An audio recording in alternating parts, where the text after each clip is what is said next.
la croix est folie pour les incroyants, pour les non-chrétiens, alors que pour nous, elle est une sagesse. Et c'est ce qui fait que nous la célébrons avec joie et avec bonheur. C'est un jour d'une importance assez considérable parce que la croix, on nous la représente toujours comme le signe de la mort. Et dans beaucoup d'églises, notamment pour ceux qui ont déjà fait les pays du Sud, par exemple au Portugal ou l'Espagne, le Christ est sanguinolent sur la croix, plus on peut rajouter de sang et de douleur, plus ça plaît.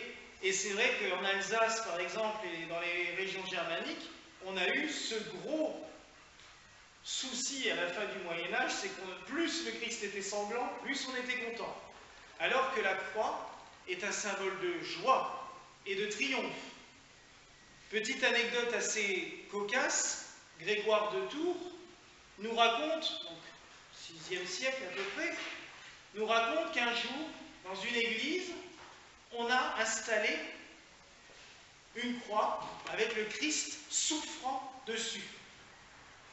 Les gens ont été horrifiés. Ils ont dû voiler la croix, tellement les gens étaient horrifiés. On n'avait toujours qu'une grande croix dorée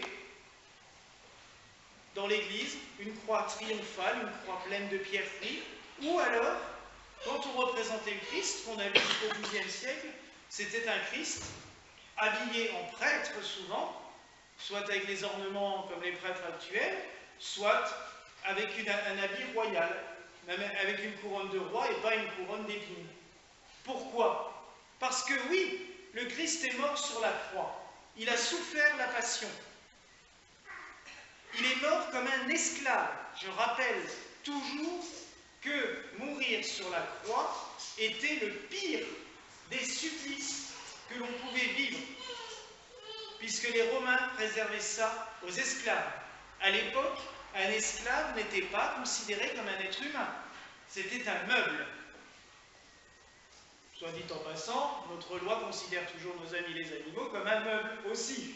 Mais bon, donc, vous vous rendez compte le peu d'évolution qu'il y a eu quand même depuis l'époque romaine. Hein, mais on en était quand même, et puis malheureusement jusqu'à la fin du XIXe siècle, dans notre monde, de nombreux peuples étaient encore considérés comme des meubles pour d'autres peuples. Le Christ est donc mort dans cette situation-là, comme un esclave. C'était le pire des affronts. On l'aurait pendu, on l'aurait tué à coups d'épée, décapité, ça n'aurait posé aucun problème pour la plupart. Mais pour le peuple autour de lui, le voir mourir sur une croix, c'était la pire des choses. Ah, il n'est même pas considéré comme un homme.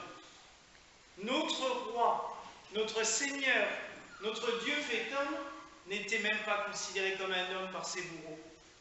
Et pourtant, il a fait une chose admirable sur la croix. On l'oublie bien souvent.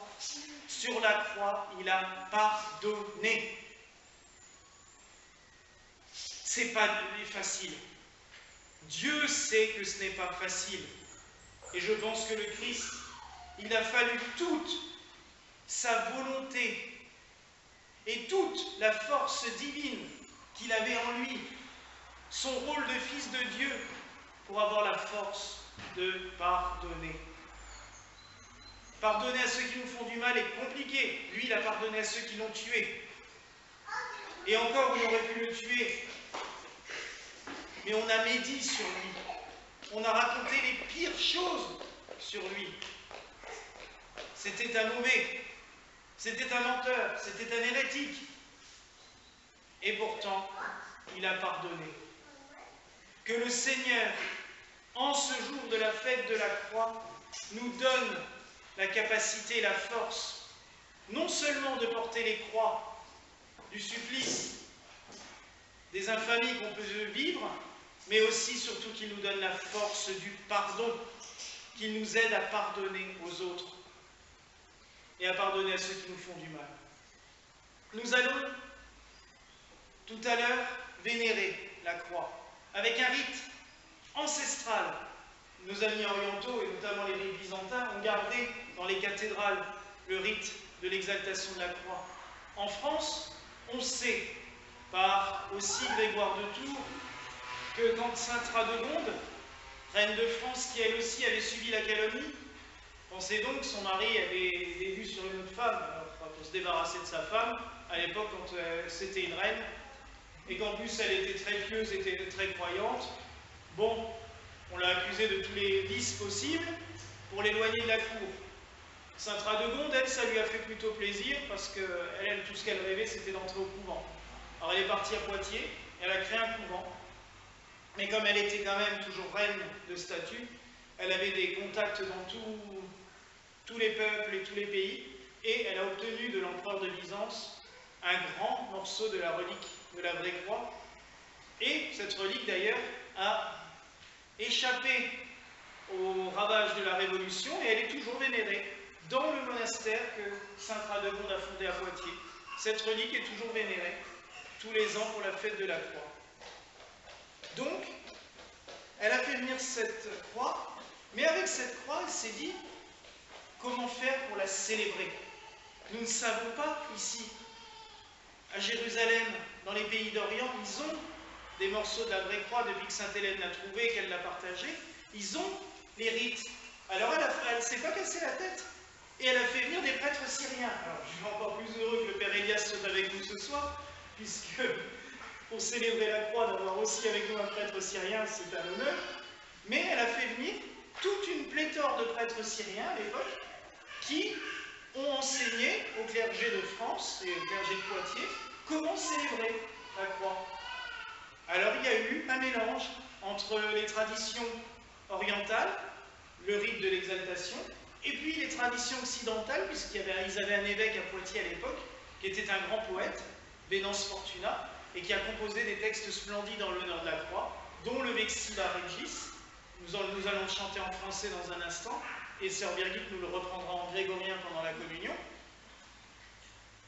Ces rites célèbrent la croix, mais la croix comme un mystère plus profond, une bénédiction répandue sur le monde.